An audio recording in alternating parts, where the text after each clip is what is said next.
Hey, what's up, everybody? So, here's the promised follow up video. Now, the reason why I'm doing this is because there's been a lot of speculation online, and here's one of the motivators.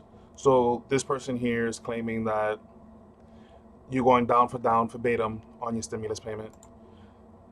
So, here's a little A bit of what they're scenario with saying. a person who's on a 1099 that made $12,000 as well as 18,000 in unemployment income.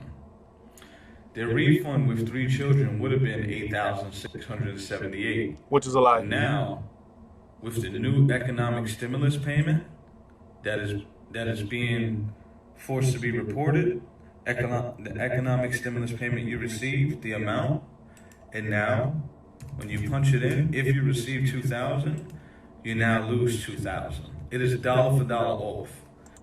That's also a lie. And sit tight. There are 5 parts to this video, roughly around 3 minutes each, where I'm going to explain 5 different scenarios and the reason to why your refund is not going down dollar for dollar.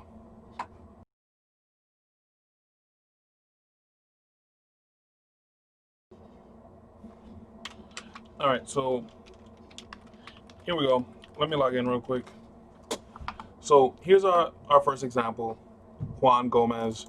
Juan is one of the cases we'll more than likely see this tax season. This is somebody that was largely unaffected by the pandemic. They worked and their job decided to keep on paying them through the pandemic. And of course, their taxes are done at this point. And the new item which is causing all this confusion is the RRC worksheet, which is here, which is the recovery rebate credit worksheet. This is where people are saying that you're losing verbatim the stimulus payment. So this is practically a worksheet that tells you whether you can claim your your stimulus, whether you got it or not. So if you didn't get your stimulus during the time they were giving it out, they were sending it out to people's homes, randomly depositing into bank accounts. This is the way for you to retrieve it, which is why it's named recovery rebate credit. Very important. I'm gonna put a little finger sticking at it. Um, so here we go. So in order for you to be able to get to this step, you have to fill that information in. So this is your standard 1040. Everything is absolutely right. You see the tax they're supposed to pay, uh, the flow through the income, how much they paid on their W-2s, how much they got in earned income credit or EIC, very important term, how much they got in ACTA, which is additional child tax credit, because he has 2 dependents, and practically all of his refundable credits plus the overpayment, which is what gives the grand total of 9,799. Now, here's where it gets tricky. If we go back to the screen, credits RRC, we say that he did not receive the stimulus payment. You will see that his refund goes up the correct amount, which is the 2,200 dollars. If you say that he got it,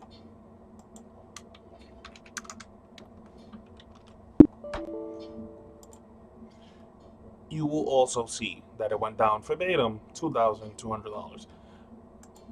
I am gonna go ahead and adjust these fields so you see that it's not a mistake that's going on. This is just, remember, it is made up data.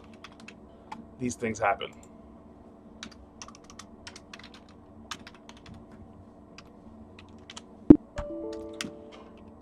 And now you do the DD1.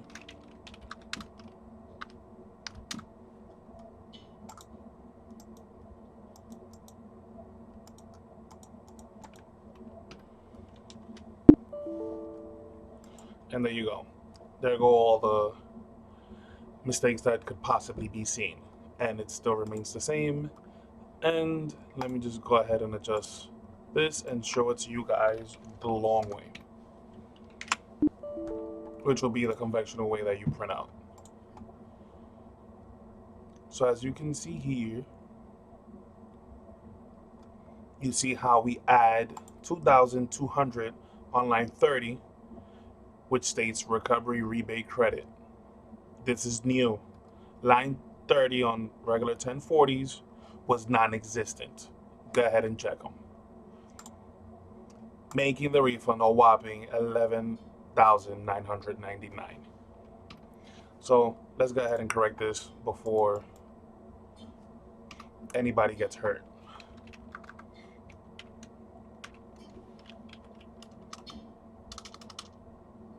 There we go. And let's review.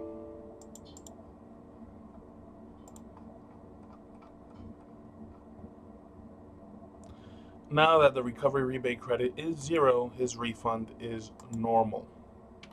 Now, for all the naysayers and tax preparers that are probably watching this and thinking, what is this guy doing? Here is the comparison. By the way, if you're a tax professional and you're doubting what I'm saying at any point in time in this conversation, you need to check yourself. Now, here you have the 2018-2019 comparison. He went from 1 dependent in 2018 to 2 in 2019, and you see the, roughly $1,000 jump, mainly because the additional child tax credit kicked in, and of course he was paying childcare and private schooling for his child, so there are a couple credits there as well.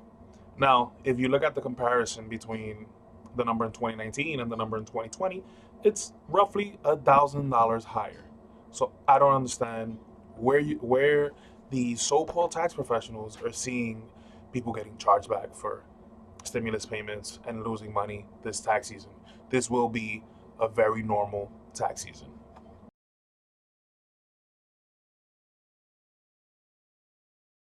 All right, so now we're going to get into one of the more sought after examples, which is my friend here, Rick.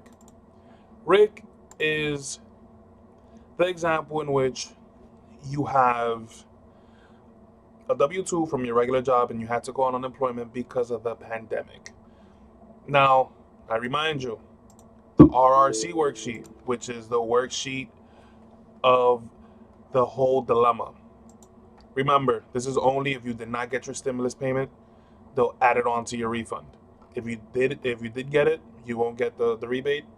If you didn't get it, they'll be fair and send it to you with your refund this year, or apply it to any back taxes you owe as a result. Now, a lot of people ask me, hey man, what's gonna happen if I didn't pay back or I didn't withhold federal taxes because I didn't know? It was an honest to God mistake. So here goes. If you didn't pay back your federal taxes and you have a W-2 with your taxes being withheld properly, when you calculate it, you have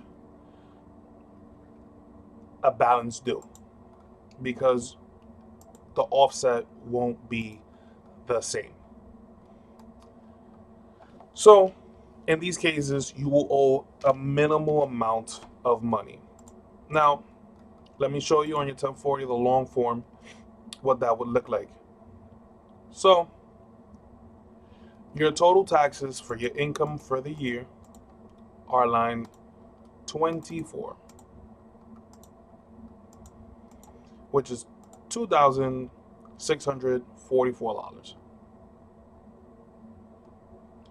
Your total payments from your W-2 are $2,562. Let's keep in mind that this total tax includes the tax you were supposed to pay with your unemployment insurance. So you add it all together. These are your payments and your credits. And obviously you get line 33 by adding these up. And you come out with the result that you owe $82 because you only made $2,562 in payments, and your total tax was $2,644. For those that are curious, what would happen if you didn't get your stimulus payment and you see yourself in that situation? Let me reopen them. It does that sometimes.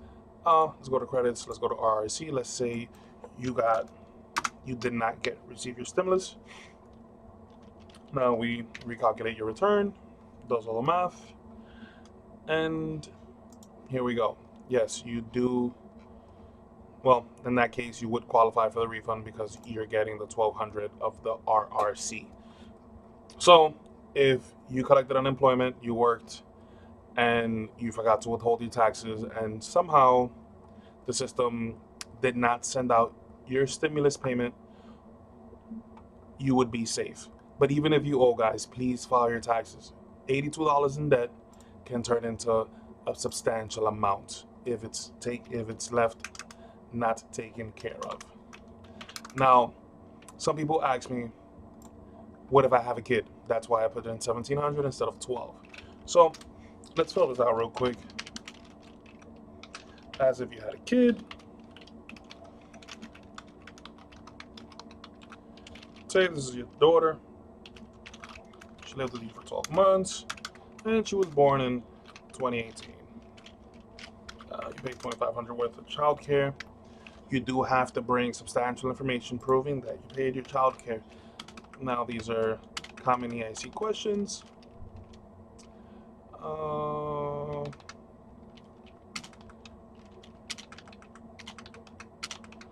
These are the residency qualifiers, which you also need to bring to the office, which are school records and medical records. And of course, the child lived with you. If not, he or she does not qualify. Now let's fix the AA67. Here we'll say you do have a child. It's not in the middle of the divorce, so you don't have to claim that. Let's fix your DD1. Not a student. School records, medical records. Well, not in school, be daycare records. Now, we also have to put in childcare information. So here we go. If you did not pay your taxes on your 1099-G and you withheld properly on your W-2 when you have a child and you have some babysitting credits, you qualify for a refund of $3,426. Let's view it the long way so I can explain it to you on the sheet of paper you see, not the financial jargon we see on the back end. So here we go. Your total tax, because you now qualify for earned income credit, is $44. And now you withheld $2,562 from your W-2, nothing on your 1099-G,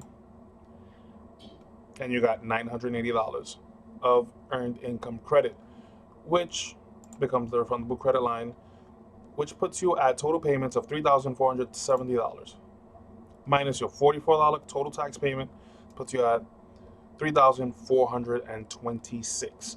Now let's see what happens to your refund when you actually do pay your taxes. So let's go back to data entry.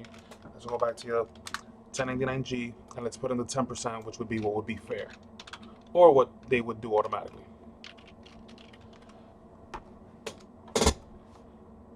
And guess what?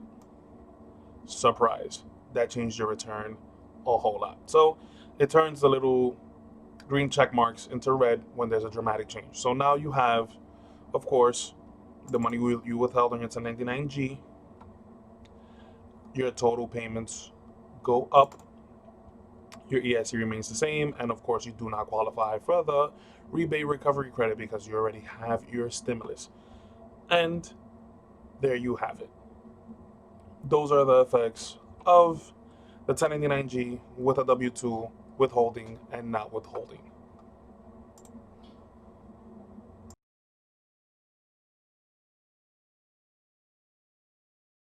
All right, so on to the next example.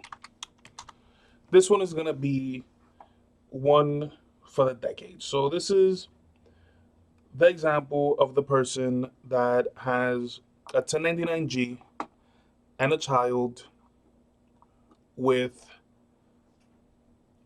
additional income or no additional income. What that means is these are the people that did not work at all, that just received unemployment slash pandemic assistance. So this example is Freddie. So as you can see, everything is 100% normal, has no income. The RRC, this person did receive $1,700, which is what he qualified for. Regular credits, just the AA66, the AA67 due diligence, and everything else. So these taxes are pretty much ready to go. Let me see, what is this? So that's question 15. Let me correct that.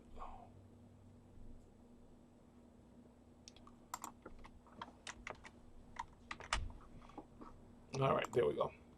So this person got in their 1099G $12,856. They did not pay a dime in taxes. So that takes us to the other note. Let me show you the long form. So if we look at the 1040, regular same old, other income, which is why it's from a 1099G. Their total income is $12,000. Their AGI, $12,856.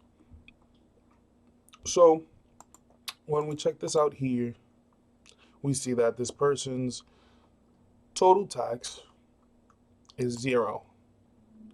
Should be 46, but it's 0. Now, there's no taxes withheld on the 1099G.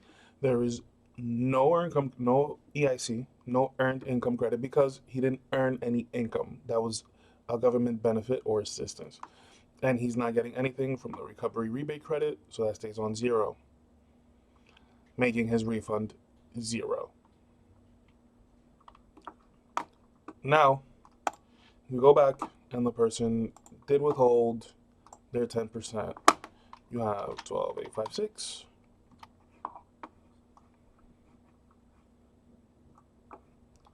And when you calculate it, big mistake, hold up. Put $12,000 in taxes. So it's $1,285. They'll get the entire amount back, dollar for dollar, if they have a kid. Now, let's say they don't have a kid, and let's go ahead and bring down their federal payment to 0. When you do that, remove the child. Let's remove the due diligence on the AA67. That's fine. And the DD1.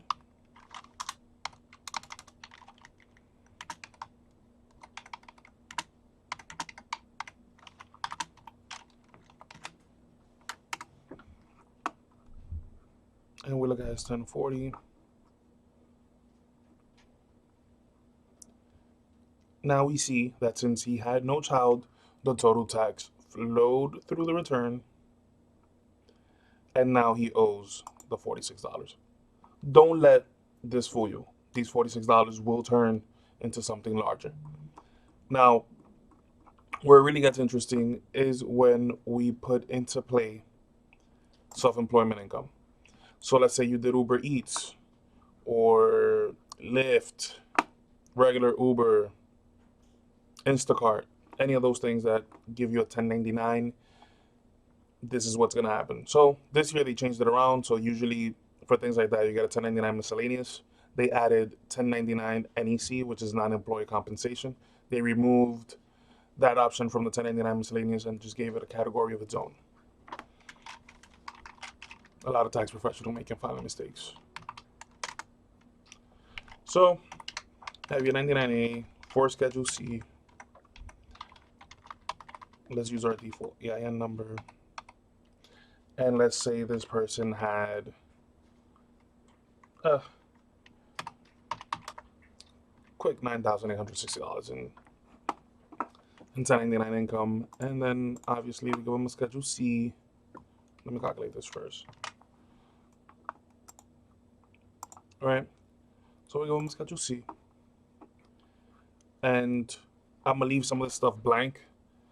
When you do get your taxes filed, all of this stuff gets filled in, starting with business code and all the other stuff. So, person didn't pay $1 in advertising, but they did have car and truck expense. So it's for your Schedule C, and I'm gonna use Instacart. Date, place, and service. These are regular things that you're supposed to ask your your taxpayer. So I'm just gonna fill it in normal. Was the vehicle available? During no, yes, yes, and yes. So say the person drove 1,600 miles, commuting from their house to like the supermarket or something. Let's put 250 miles, another getting oil changes and stuff, 25. So it's just gas. This is a quick way to calculate gas. So you F10, and then if he drove 1,600 miles and he has, let's say, a Toyota Camry, which is 17 miles a gallon, divide that by 17. Person uses regular gas, which is on average right now 3. Guys, you have to get, tax professionals, you have to get the exact amount of gas and the exact prices. Let's say $3. That is their deduction for gas, or how much they paid in gas. Do not inflate this. It'll get you in trouble.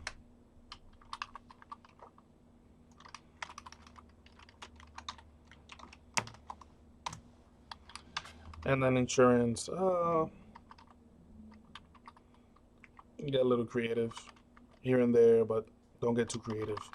And then here you just put in, you know, the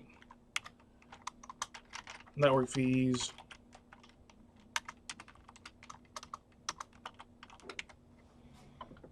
which I'll say, you know, roughly around $245. All of this comes in a sheet, which they send you, by the way. So now we have that. Now we have to fix a couple of things in the due diligence side. So now they qualify for earned income credit because they worked. And then in the DD1, taxpayers out there, you know, be very vigilant. They're supposed to give you all this paperwork showing you what they put in. And these are questionnaires which they have to ask you. If they're not asking you, they're putting in shit that they shouldn't be. So let's say this person, it's the first year.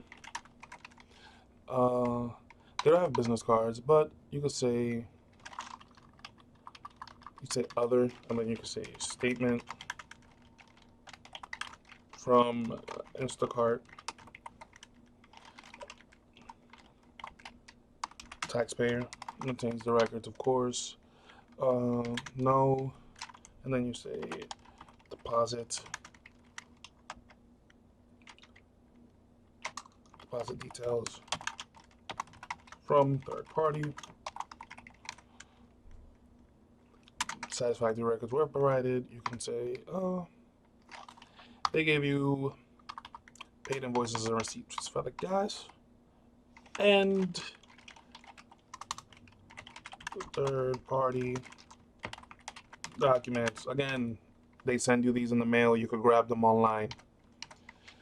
Do they have a 1099 and EC? Yes. The expenses are consistent, the amounts are reasonable, and there's nothing missing. So here you have a different story. So you see how big of a difference it is. Now you owe much, much, much more money than you're supposed to. Now you owe the taxable income on the $7,102, which became your taxable income after your expenses. Now, if we go ahead and say, hey, I didn't make the mistake, I did withhold my taxes, on my 1099G, situation slightly changes because they reduce that from the amount you owe. Guys, payment plans exist. The IRS is very flexible. They just want you to pay them. Don't scurry away. Later on, I'm going to announce a couple things. We're going to give out a couple free, tax preps for people that see themselves in trouble. But guys, I can't stress it enough. Don't let it sit there.